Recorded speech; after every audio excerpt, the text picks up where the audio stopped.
Good to see you. Just pleased with our guys. I thought as a team we fought early on when things weren't going our way from a field position standpoint, turnover standpoint, all the things that can really hurt you. Our guys fought through it, kept it even. The goal line stand was big. Deshaun and all those guys did a great job there. We had another sudden change stop, so I was proud of our defense for that. Then we basically stopped making mistakes and started playing winning football, and we were able to kind of gain some momentum as the game went on and find a way to win the game. A lot of young guys played really well. It's good to see. Offensive line, defensive line, running backs, receivers made catches. Of course, Tyler played very well. So just across the board, it was a good preseason victory. Now we just go to work on the tape and get ready to take the next step as a football team. We'll get it started here with Bo Smoker. Hey, John, I'm not there, so I wasn't sure, but I didn't see Tyree Phillips. Is he dealing with an injury of some kind, or was he held out for some reason? He tweaked his ankle that second practice there, and so it wasn't really something we wanted to put him out there with. But it's not a serious injury. It just wasn't worth it tonight to put him out there. Jameson Hensley. John, 19 straight preseason wins, tying Vince Lombardi. I mean, you're getting mentioned with it. I know it's preseason, but still, what does that mean? You know, I mean, there's going to be people that are going to say this doesn't mean anything, and you know, there's going to be people that are going to look at it and say, "Wow, that's something." So, I think everything is something. You know, I'm of the belief that everything has meaning in life. So I guess you can take two things. Nothing has meaning, and everything has meaning. So if we're doing it, and it's worth doing, and it matters, and it's worth doing well. So I feel like the players, coaches that were involved all those times. You know, if you want to look at the big picture of it, all those young players that were out there playing. You know, Josh Woodrum, you know, having a game-winning drive, I think you can go back. You know, those guys should all take pride in that. All those guys that were part of that over those years, I think should be proud tonight about that because it's something that only one other team has ever done, you know, the Vince Lombardi Green Bay Packers, and I'd say that's notable. Todd Carpenter. Coach, I think you're one penalty today, none on special teams. How key is that to be this discipline in the second preseason game? Very, very key. You know, once we settled down, we turned the ball over, you know, early. You know, that gave them opportunities. Our defense did step up, which was great. And then to just settle down and play, you know, that winning type football, not to make mistakes, not to give them opportunities that they didn't earn.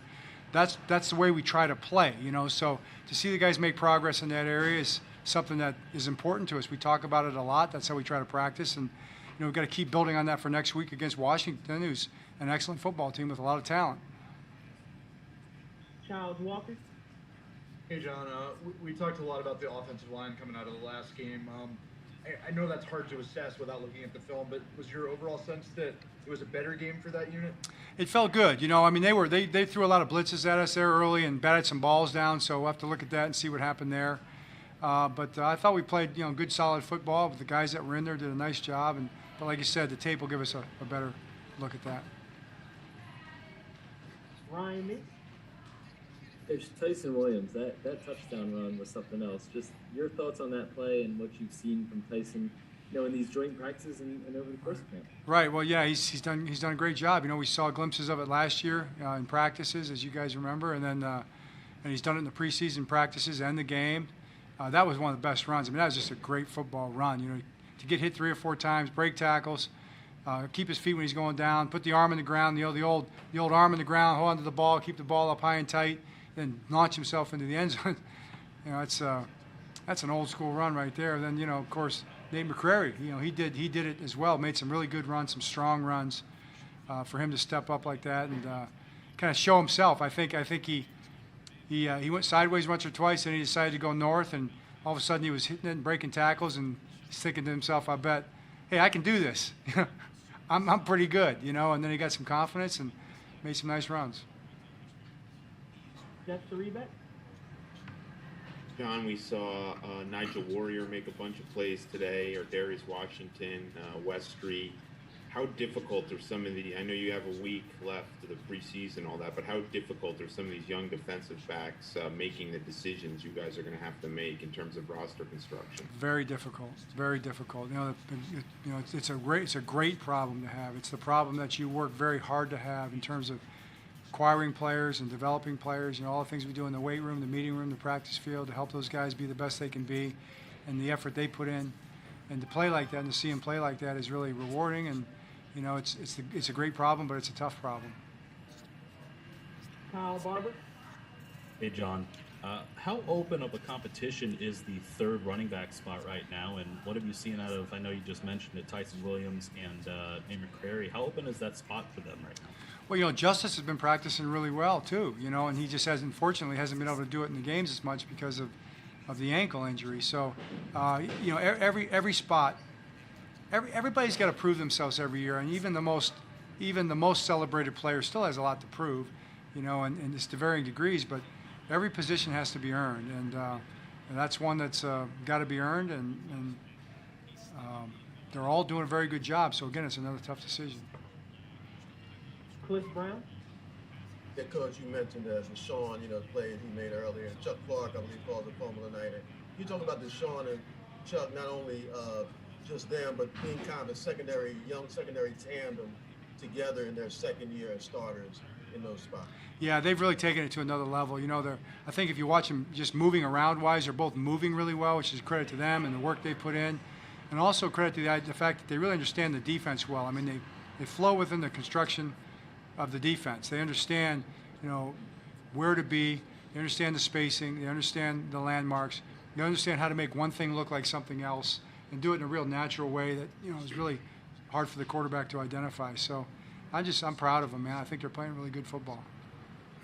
Take a couple more here for Coach Ryan McFadden. Hey, Coach. I just want to get an update on LJ Ford. We saw him leave with the knee injury, and he was supposed to return. So I just want to get an update on that. Yeah, I haven't heard a final thing yet. I'll have to say, unfortunately, it does not look good from what I was told during the game. With the knee injury, I think it got stuck in that AstroTurf out there, unfortunately. So we'll get the final word probably tomorrow with an MRI. But LJ's been playing great, practicing great. He's been leading our guys. I mean, he's in the weight room every morning at 5:30, so it's going to be an unfortunate injury for him if that's what it turns out to be. Close it out here with Kurt McEwen. Hey, John, congratulations on the win. Bowser was effusive in his praise of Justin Houston after the game with Evan Washburn. Oway called him Yoda. Justin sharing all he knows with these guys. Is that an added benefit? Do you factor that in when you bring a guy in like that with almost 100 sacks? Yeah, I mean, you never know. We thought Justin was a great guy. We got to know him there, and over the years too. But yeah, he's been great. He's just a great guy. He wants to win. He's a family man. He kind of takes these guys under his wing and teaches them along with Drew. And he loves the system. He wants to learn the system inside and out. He thinks it's going to be a great fit for him. But for him to give those guys, I haven't had Coach Brian Dawkins, in the secondary, and Ed Reed, and being around Ray Lewis and those guys. I mean, those guys have so much just understanding of the game from inside the game, a perspective that only really a player can have. That's very unique. For him to be able to share that with those guys it's pure gold. Coach, we appreciate you joining us this evening. Thank you so much. All right, thanks, guys. Appreciate you. I'll do it for our availability, everyone. Thank you so much for joining us, and we'll see you back here next week. Have a good one. Good stuff.